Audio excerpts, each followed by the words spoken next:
The Seversky P-35 looked modern right up until the moment modern stopped meaning enough. When it entered United States Army Air Corps service in 1937, it really did look advanced. All-metal construction, retractable landing gear, and an enclosed cockpit. That made it America's first production single-seat fighter of the modern type. But by the time war reached the Pacific, the P-35 had already aged badly. Its top speed was only about 280 miles per hour, and the P-35 as diverted to the Philippines in 1940 and 1941 were heading into a fight they were never built to survive.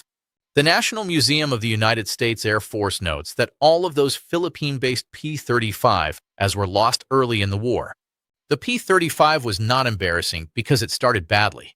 It was embarrassing because it still looked usable after history had already moved on.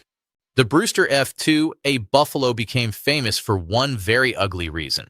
It proved how quickly a new naval fighter could become dead weight. It mattered because it was the United States Navy's first monoplane fighter, which should have made it a milestone. Instead, it became a warning.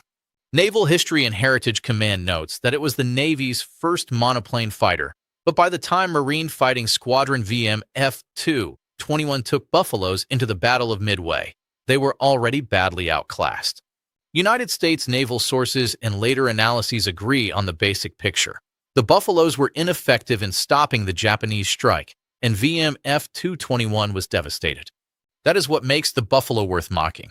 It was supposed to represent a new era for American naval aviation, but in United States service it reached battle just in time to show how obsolete it already was. The Bell P-39 Airacobra is one of the strangest failures on this list because it failed in American hands without being worthless everywhere else. In United States service, the problem was altitude. The National Museum of the United States Air Force notes that the P-39 was one of America's first-line pursuit aircraft in December 1941, with nearly 600 already built by Pearl Harbor. But once the turbo-supercharger disappeared from production versions, the aircraft lost the high-altitude performance that could have made it a strong interceptor. So while the P-39 could still be useful at lower altitude, it no longer matched what the United States increasingly needed from a frontline fighter. That is why its American story feels awkward. It was not a total disaster as an airplane. It was a disaster as an answer. The Republic P-43 Lancer feels like a fighter that existed mainly to help America get to a different fighter. It arrived in Army hands in 1940 and mattered mainly because it helped point the way toward the Republic P-47 Thunderbolt. But as a combat aircraft in its own right, it never really convinced anyone. The surviving record is awkward. The P-43 had good high-altitude performance, but it was not considered strong enough as a frontline fighter for long, and in late 1942 surviving United States examples were redesignated as P-43, meaning restricted from combat. That is a brutal label for any fighter to wear. The P-43 was not totally useless, especially in China, but it ended up in one of the worst places an aircraft can end up historically, promising enough to matter briefly, but not good enough to be remembered kindly. The Vultee P-66 Vanguard is what happens when an aircraft never quite belongs to anybody. It started as an export fighter for Sweden, then got caught by American export controls, then got pulled into United States service after Pearl Harbor, and finally saw most of its real use in China. That alone made its career messy. The airplane developed a poor reputation for landing accidents and weak operational value, and a number were lost in assembly, ferrying, or early handling before they could do much meaningful fighting.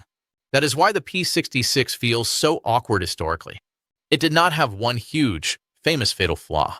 It had a whole career that felt improvised from beginning to end. The Vanguard looked like it ought to have found a place in the war. Instead, it spent most of its life proving that looking the part is not the same as matching. The Grumman XF-5F Skyrocket and the Grumman XP-50 were America testing an early twin-engine interceptor path and discovering that interesting is not the same thing as successful. The XF-5F looked unusual even by pre-war standards, with its cutback nose and compact twin-engine layout, and the Navy later described it bluntly as unsuccessful. The Army version, the XP-50, tried to carry the same idea into land-based interception, but it did not get far enough to save the concept. Engine overheating became a recurring problem, And in 1941, a turbocharger explosion crippled the prototype in flight and forced test pilot Bob Hall to bail out. That was basically the end of the line. What makes this pair worth mocking is not that the idea was insane. It is that both services looked at this design direction briefly, saw potential, and then backed away almost as soon as reality answered back. The Bell XP-77 was supposed to be a cheap, lightweight emergency fighter. Instead, it became a very expensive way to prove that tiny and simple do not automatically mean useful. The concept sounded smart in wartime. A very light interceptor built from non-strategic materials, using little fuel and a small engine, quick to produce and cheap to operate. Smithsonian Magazine captures the problem perfectly. The XP-77 carried just 56 gallons of fuel, had barely enough armament to seriously threaten bombers, and showed little real talent as a fighter.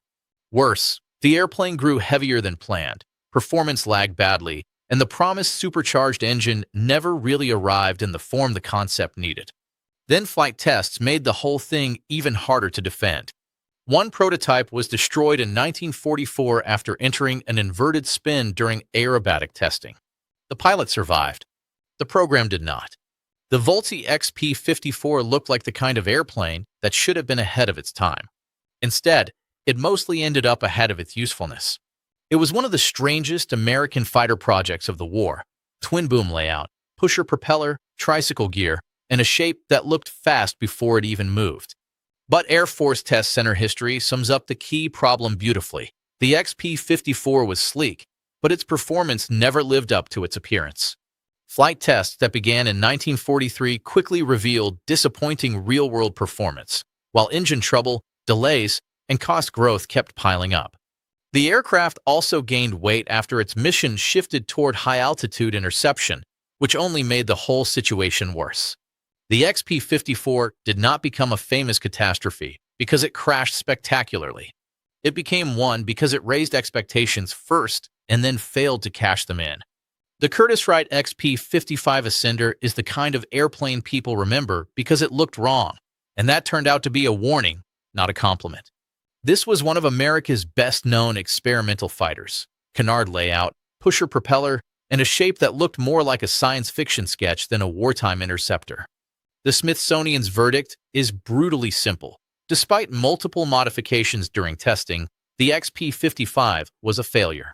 It had a tendency to stall without warning, and it still was not good enough to justify the risk. That is a terrible combination for an experimental fighter, because it means the danger was real, but the reward never arrived. One XP-55 was lost in 1944 during a public demonstration crash that killed the pilot. After that, the Ascender stopped looking like a bold alternative and started looking like a dead end with a very memorable silhouette. The Northrop XP-56 Black Bullet was America throwing new materials, new construction methods, and a radical layout into one machine, and getting back a very expensive lesson.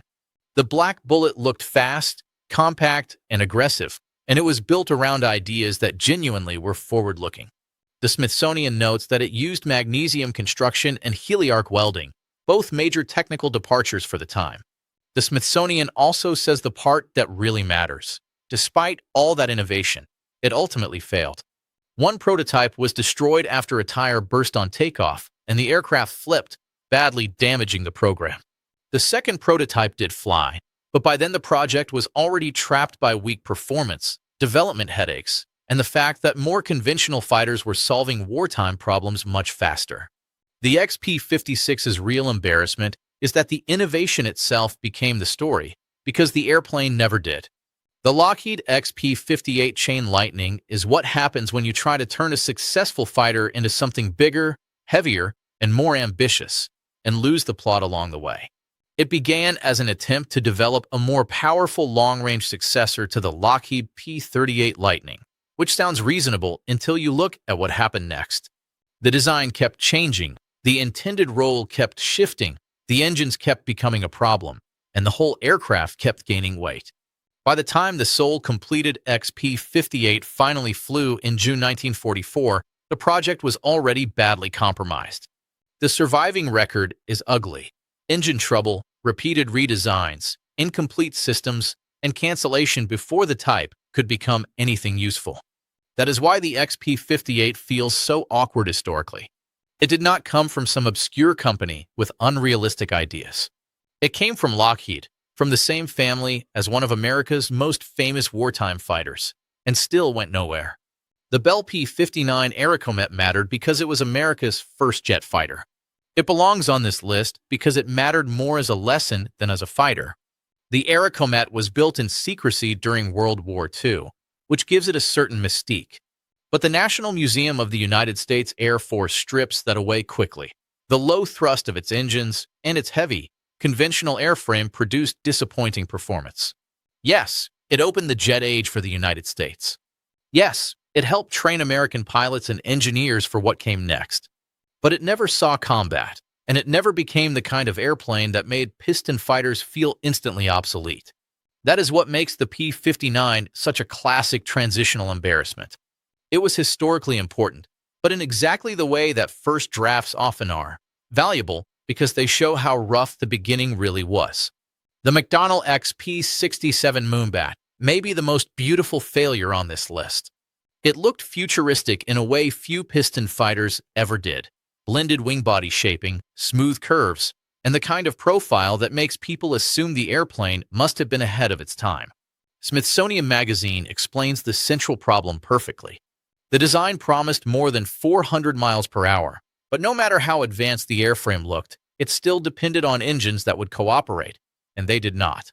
Only one XP-67 was completed, and in 1944 the Army canceled the program as jet aircraft were already pushing piston fighters toward irrelevance. That is why the XP-67 is so easy to romanticize and so important not to romanticize too much.